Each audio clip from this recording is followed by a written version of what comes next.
It is Flex Friday on PrizePicks, but it's also Freaky Friday on Underdog. We have two different slips to give you guys. Let's go ahead and get into it. So I want to start out with the slip that I use for Underdog's Freaky Friday. They've been coming out with these promos a little bit more frequently. This might be something that they start to do every single Friday. And if they do, this is going to be a nice little edge for us. And this would be something that I'd be excited about. So what I'm going to do is I'm doing Steven Crowell for under fantasy score. And as a Badgers fan, you guys probably all know that by now. I don't love the fact that that was a prop bet that is popping up. Now, at the time that I placed this prop bet, Steven Crowell was the one that was more likely to get his under fantasy score than Tyson Walker. Right now, Tyson Walker is actually going to be the better bet. So for you guys, and for the bet of the day for Underdog, I'll say Tyson Walker for under his fantasy score of 29.65. We can see the projection data likes that at 25.3. The average sportsbook line would have it set at 27.45. So that is the best edge that we are currently getting on Underdog in general. And I'll just show you guys some other ones that you could potentially roll with. Andrew Nembhard for under 6.5 assists. That one has about a 54% chance to hit. Josh Giddey for over 5.5 rebounds. That one also has a 54% chance that if you guys want to roll with either of those are going to be good prop bets to go with as well for Freaky Friday. And real quickly, I don't know how many of you guys like follow along with the bet of the day record and whatnot, but my goal was to get to 500 units in over a year. And so this is something that I'll typically update in every single PrizePicks video, kind of the bet of the day record. And so you guys can see it right now since 1/28. Okay, so we got 2 more days to get there. Now, yesterday, we went 5 for 8. It was a good day bet-wise. Unfortunately, the slips just did not go the correct way. 1 for 2 on Underdog, 4 for 6 on PrizePicks. So this is 492. My goal is to get to 500. So I'm hoping that we can have a good Flex Friday and Freaky Friday that elevates us over the top of that. But we'll stay with college basketball for PrizePicks purposes now, shifting into that. Again, Tyson Walker under fantasy score is going to be the best one for Underdog for the bet of the day there. If you want to go crawl as well, you can. What I find so annoying too, just going back to Underdog real quick, is this. The fact that a pretty bad bet on paper, Tyson Walker, they're telling us to bet the over on. I'm just so annoyed with this because I know people probably just blindly bet those. But looking at college basketball for PrizePicks, we're not getting that many good bets. We'll take a peek at NHL right now. And looking at NHL right now, we're really not getting that many good prop bets as well. I mean, to me, I really see maybe Nicholas Roy for over 1.5 shots on goal, 53.4% chance to hit. The projection data likes it a little bit more. Really one of the better ones I would say as well is going to be Devon Toes. Taze. I don't follow hockey too much, guys. This one's okay, but like I don't really like any of the prop bets that we're getting hockey wise, so it kind of just feels like a stay away hockey wise today. Discrepancy wise, we're really not getting that many edges at all. Really nothing worthwhile, I would say, and so nothing to use there. It's a very tight board, you guys will see. We'll jump on into football real quick.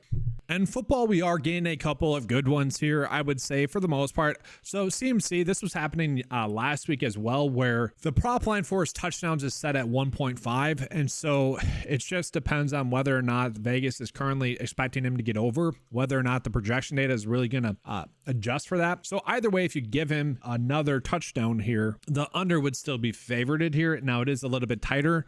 I personally just don't want to touch that one. We do see Gus Edwards for under his fantasy score here. That's a decent one that you are getting. If you guys want to include that on Flex Friday slip, you could. It's a little bit touchdown dependent. We know that, but Dalvin Cook looked good last week. Now he didn't play that much. It was really just Justice Hill looking pretty good. And then Gus Edwards getting a little bit of work, but a little bit touchdown dependent there. Zay Flowers as well as another one where the under is being heavily favorited there. So another decent prop bet for fantasy score. Isaiah Pacheco for under his fantasy score at 14. These are all better bets on Underdog though, for what it's worth. And then Rice for under 6 reception. The under 6.5 is being heavily favored, and chances are this is going to be a push. So if you guys want to use any of those on a Flex Friday slip, by all means, go for it. Let's jump into NBA today because we are getting some good prop bets for NBA, and it does seem to be like a much better day for NBA. And so before I really get into that, I want to call out 2 things. One, I did add in this Goblins and Demons tab only. That's going to be available on the cheat sheet for anyone that wants to use that. And the NBA cheat sheet right now is currently just filtering in the standard prop bets is what they're called. No Goblins, no Demons. Just so you guys know. And right off the bat, we are getting 5 really great prop bets. And I think these are great Flex Friday bets. Now, we're not getting Flex Friday prop bets just yet. And so this comes straight from their PrizePicks support, which I just found out that they have. They have that account now. Good for them. I don't know if they're going to have this available like today. Hopefully. That's why I did this video a little bit later. And so I do want to call it that because they hadn't come out with the Flex Friday promo just yet. I actually went ahead and released this Demons and Goblins video, just talking about NBA and how, you know, you could go about using or attacking demons and goblins, whether or not you should. Check out that video, guys. That's going to be on the channel. A lot of you guys have probably already watched that. I think it's a worthwhile watch, though, if you haven't just yet. That'll just kind of discuss how to go about using demons and goblins and whether or not you should. But that was actually scheduled to release later today because we hadn't gotten the Flex Friday promo confirmed. And so I already know that this Chet Holmgren prop bet's going to get bumped if like... Whoops, accidentally hit the intro twice. Apologies there. But yeah, I already know that this one's going to get bumped, so no reason to call that out. But I think these 4 fantasy score props, assuming that they're still there, are going to be good ones to roll with. I like those ones all. Do you want to call it Markelle Fultz for rebounds and assists? That one already got bumped to 8 on Underdog. So if that one's still there at 7.5, a decent prop bet. Kawhi Leonard for over 43.5 points, rebounds, and assists. And so we're seeing a theme there. We might have a decent stacking opportunity in that Clippers-Toronto game. And I actually want to call out the Clippers-Toronto game directly because we have a little bit of injury news. So Emmanuel Quickley is going to be out. Jakob Poeltl is going to be out.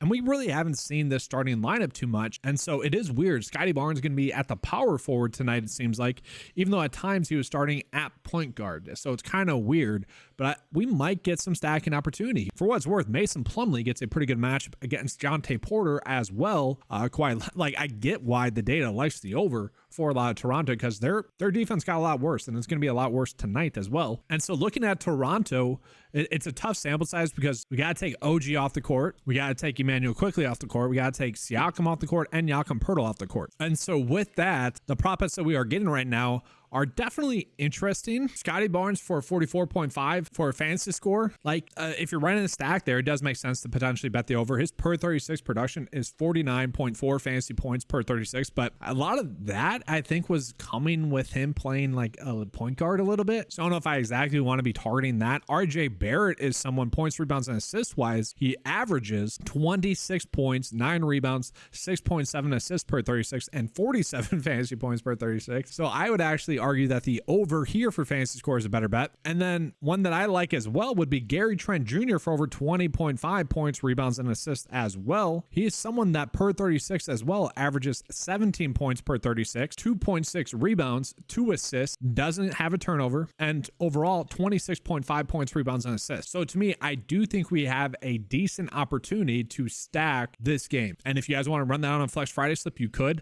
Obviously, we're betting on that game staying close. We're betting on the Clippers not blowing them out too. And so the beauty of doing this video when I am doing it is that I can give you guys those Flex Friday bets, those fantasy score bets to use for your Flex Friday slip. Whereas when I do it earlier on the video, typically speaking, we're not getting that many fantasy score prop bets or a lot of good prop bets. This was yesterday's where the top 5 over fantasy score prop bets all hit, which was awesome. Really vaulted yesterday into a very good day. And a lot of the game stacks that I mentioned to you guys did pretty well. A lot of 5 out of 6, a lot of 4 out of 5, some 4 for 4. So a very good day there. Really just Colin Sexton only getting 17 minutes yesterday sucked.